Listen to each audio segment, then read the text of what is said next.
बैठ ही जाएंगे, हम सवाल नहीं करेंगे। कुछ भी साफ साफ नहीं अध्यक्ष महोदय।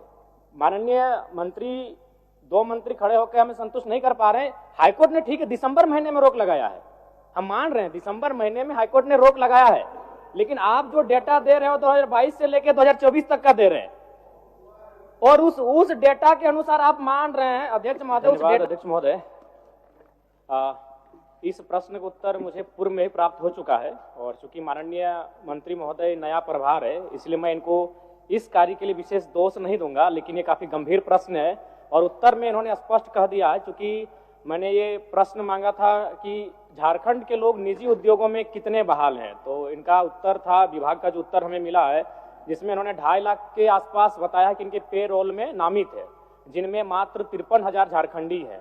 और उसके बाद अध्यक्ष महोदय, सरकार का उत्तर है कि माननीय उच्च न्यायालय ने इस पर रोक लगा दिया है। ठीक है, हम भी मानते हैं माननीय उच्च न्यायालय ने रोक लगाया है दिसंबर के महीने में, तो अगर दिसंबर से पूर्व, यानी आपके पास जो डेटा है जाहिर सी बात तो दिसंबर से पूर्व है, और अगर दिसंबर से पूर्व का डेटा है अध्यक्ष महोदय, तो इसका मतलब ये स्पष्ट है कि सरकार की लाख प्रयास के बावजूद भी इस नियम का अनुपालन नहीं किया गया है। निजी क्षेत्रों में 75% के आरक्षण को बिल्कुल अनदेखा किया गया है। इसलिए मेरा सीधा सवाल यही होगा कि अगर जिन निजी कंपनियों ने आपके इस नियम का अनुपालन नहीं किया, क्या आप उस पर कार्रवाई करने का पक्ष रखते हैं? माननीय मंत्री जी। अध्यक्ष महोदय, चूंकि उच्च न्यायालय ने इस पे रोक लगा दिया गया है, और जो माननीय विधायक जयराम माथुर जी का सवाल है, सवाल वाकई में लाजमी है महोदय कि इन्होंने पूर्व की बात किया है, तो महोदय हम जांच करा लेते हैं। अगर इस तरह की कोई बात उसमें आती है महोदय, और माननीय विधायक जी को भी हम सूचना दे देंगे, तो अगर किसी प्रकार की कोई गड़बड़ी होगा महोदय तो उस पर हम कार्रवाई करेंगे महोदय। अध्यक्ष महोदय, मेरा दूसरा पूरक है जो कि महत्वपूर्ण है। माननीय उच्च न्यायालय में चल रहे इस मामले में सरकार की तैयारी क्या है? कहीं ऐसा ना हो 2002 में भी स्थानीय नीति हम लेकर आए थे, उच्च न्यायालय में रोक लगी और सरकार ने से उसके ऊपर के सदन में चुनौती नहीं दिया, जिसका परिणाम आज 25 साल के बाद भी झारखंड का आम जनमानस भुगत रहा है। तो मान के चलिए अगर नकारात्मक निर्णय आता है, उच्च न्यायालय की बात हो रही है इस नियोजन नीति में, अगर मान के चलिए हमारा नकारात्मक उत्तर आता है उच्च न्यायालय के द्वारा, तो उस समय सरकार की तैयारी क्या है और सरकार की कार्य योजना क्या है? सरकार किस प्रकार इस गंभीर विषय से निपटेगी? मैं ये सरकार के माननीय मंत्री से जानना चाहता हूँ। माननीय मंत्री जी। अध्यक्ष महोदय, जब तक न्यायालय से कोई आदेश नहीं आता है महोदय, तब तक हम उस पर कोई निर्णय नहीं ले सकते महोदय, और जब उच्च न्यायालय से आदेश आ जाएगा महोदय उसको देख लेंगे, फिर राजहित में जो निर्णय होगा महोदय हम लोग करेंगे। अध्यक्ष महोदय, मेरा सीधा पूरक रहेगा माननीय मंत्री जी से, क्या आउटसोर्सिंग कंपनियां जैसे जो पारा मेडिकल स्टाफ की बहाली लेती हैं, या फिर पारा टीचिंग स्टाफ की बहाली लेती हैं, या फिर अन्य सेक्टरों में जो आउटसोर्सिंग एजेंसियां स्टाफ की बहाली लेती हैं, क्या आप उन्हें निजी कंपनी मानते हैं? ऑब्जेक्टिव टू ऑब्जेक्टिव उत्तर दीजिए। अध्यक्ष महोदय, हमने साफ शब्दों में कहा महोदय कि जब तक उच्च न्यायालय से कोई आदेश पारित नहीं हो जाता महोदय, हम कुछ भी बोलने से जो है इनकार रहते हैं महोदय, क्योंकि ये मामला अभी न्यायालय में चल रहा है। जो बातें जयराम माथुर जी ने कह रहे हैं ये गंभीर सवाल है महोदय, लेकिन मामला तो उच्च न्यायालय में है। अब किस तरह का आदेश पारित होता है उसके बाद ही ना महोदय हम कोई बात बता सकते हैं। महोदय, इसमें उच्च न्यायालय का तो विषय नहीं होना चाहिए, हम बस इतना पूछे कि जो आउटसोर्सिंग एजेंसियां हैं क्या वो निजी कंपनी के, आपका जो निजी कंपनी का प्रोटोकॉल है उसके दायरे में वो आउटसोर्सिंग एजेंसियां आती है कि नहीं है? इसमें बस मेरा यही सवाल है कि एजेंसियां जो बहाली ले रही हैं वो निजी कंपनी है या नहीं है? एक मिनट।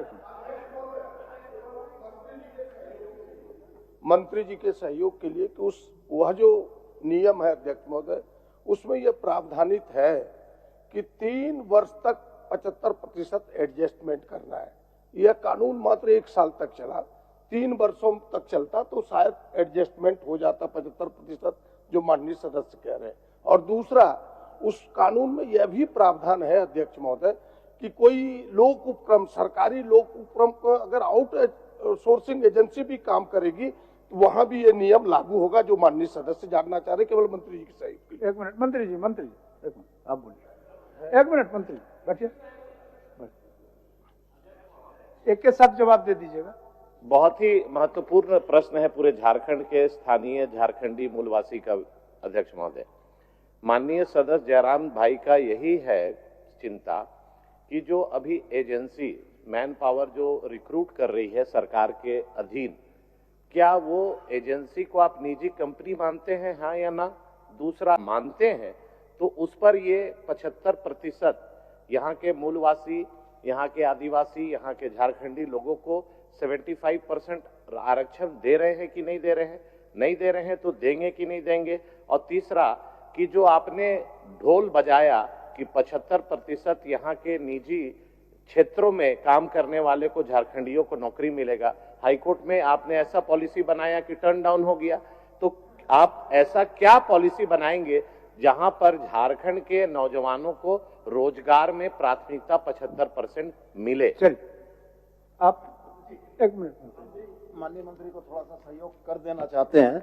कारण यह है कि हम और माननीय सदस्य प्रदीप यादव जी समिति के सदस्य थे, जिस समिति ने अध्ययन के उपरांत इस निजी क्षेत्रों में 75% भागीदारी को सुनिश्चित कराया था। 2-3 विषय आए। एक विषय माननीय सदस्य नवीन जायसवाल जी का आया। हरियाणा में इन्हीं की सरकार, मनोहर लाल खट्टर जी की सरकार थी, वहां भी ऑनरेबल हाई कोर्ट ने स्ट्रक डाउन किया इसी 75% आरक्षण के मुद्दे को। दूसरी बात जो चीजें हरियाणा हाई कोर्ट ने हरियाणा के लिए लागू की, ऑनरेबल हाई कोर्ट झारखंड ने झारखंड में लागू किया, प्रक्रियागत है, जो निर्णय आएंगे। दूसरी बात मैं स्पष्ट बड़ा कहना चाहता हूं कि कोई भी कानून रातों रात लागू नहीं हो सकता है। एजेंसीज जो यहां पर आउटसोर्सिंग का काम कर रही थी, उनको इसके रेगुलेशन के लिए, नियमितीकरण के लिए हम लोगों ने 3 वर्ष का एक विंडो दिया था कि जो बाहर के कर्मियों को आपने कार्यरत कर रखा है, उनको रिप्लेस करते हुए 40,000 रुपया से नीचे वेतन या भत्ता पाने वाले लोगों में आप झारखंडियों को नियुक्त करेंगे।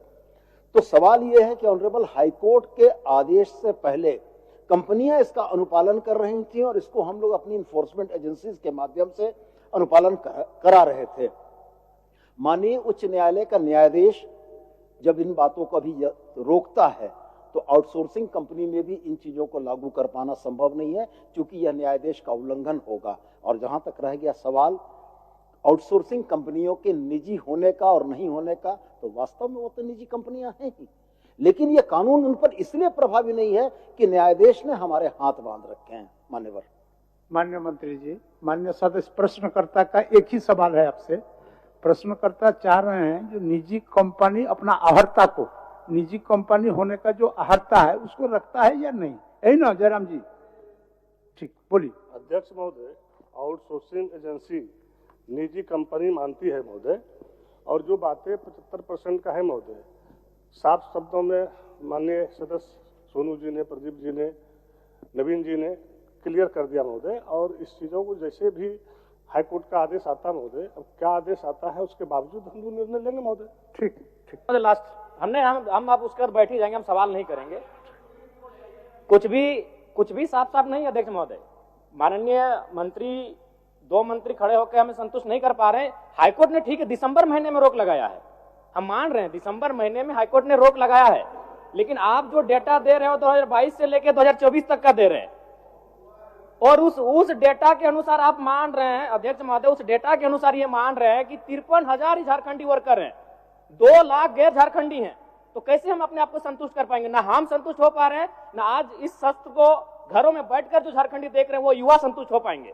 आप खुद मान रहे हैं, आप कह रहे हैं कि आपके पेरोल में 2,46,000 वर्कर नामित हैं, जिसे मात्र 53,000 झारखंडी है। तो हम कैसे संतुष्ट हो पाएंगे? अगर उसको परसेंटेज में तब्दील करते हैं तो 21% होता है, तो अब किस मुंह से 75% आरक्षण की बात करें? मैं मंत्री महोदय आपको दोष नहीं दे रहा, क्योंकि आप नए आए हैं, लेकिन इससे पूर्व जो कार्यकाल जिन्होंने संभाला है उनसे भूल हुआ है, स्वीकारिए। दूसरी बात, जो हम बैठ रहे हैं, अब हम कुछ भी बहस नहीं करने जा रहे, राज्य की जनता सुन रही है। मंत्री महोदय, ये प्रश्न 2 बार आ चुका है। जब पहली बार ये प्रश्न आपके पास गया तो आपके विभाग का उत्तर आया था कि 7,473 नियोजक निबंधित है, और दूसरी बार 7,470, 3 नियोजक कम हो गए अध्यक्ष महोदय। यानी मंत्री जी को भी गोल गोल घुमाया जा रहा है। 5 दिन पहले मेरा यही प्रश्न आया था 7,473 नियोजक थे और आज मेरा प्रश्न जब दोबारा आया है तो 7,470 नियोजक हो चुके हैं। मंत्री जी को खुद गोल गोल घुमाया जा रहा है। ये इस राज्य की दुर्दशा है। हम कुछ नहीं बोलेंगे अध्यक्ष महोदय। मान्य सदस्य, आपको सदन की आसन की ओर से सूचना दे दें, ये विषय पहले भी आया था। आज पहले आने के क्रम में ही सरकार निर्णय लिया और सदन के तरफ से एक समिति का गठन हुआ था, जिसमें माननीय प्रदीप जी, सोनू जी और शायद इस पक्ष के आप थे, शायद नलिन बाबू थे। उनके अध्यक्षता में समिति हुई थी। समिति के रिपोर्ट आने में कुछ समय का व्यय हुआ, विलंब हुआ। उसके बाद सरकार सचेत हुए और सरकार सचेत होने के बाद आपने जिस सवाल को आज सदन के अंदर में उठा रहा है उस पर सतर्क हो ही रहे थे। इस बीच न्यायालय का भी हस्तक्षेप हो गया, तो सही बात है, इसको दिखवा लीजिए। चलिए बोलिए। अध्यक्ष महोदय, चूंकि राजहित में और राज्य के प्रति हम लोग सारे लोग चिंतित हैं महोदय, और माननीय सदस्य जयराम मातो जी ने यहाँ के राज्य के हित के लिए बात कर रहा है महोदय, और जो पिछली बातें इन्होंने कह रही महोदय, इसको हम जांच करा लेते हैं महोदय। अगर इस तरह की कोई गड़बड़ी होगा, जिस पदाधिकारी ने इस तरह से किया होगा, गलत रिपोर्ट दिया होगा, तो उस पर कार्रवाई होगा। ठीक, प्रदीप।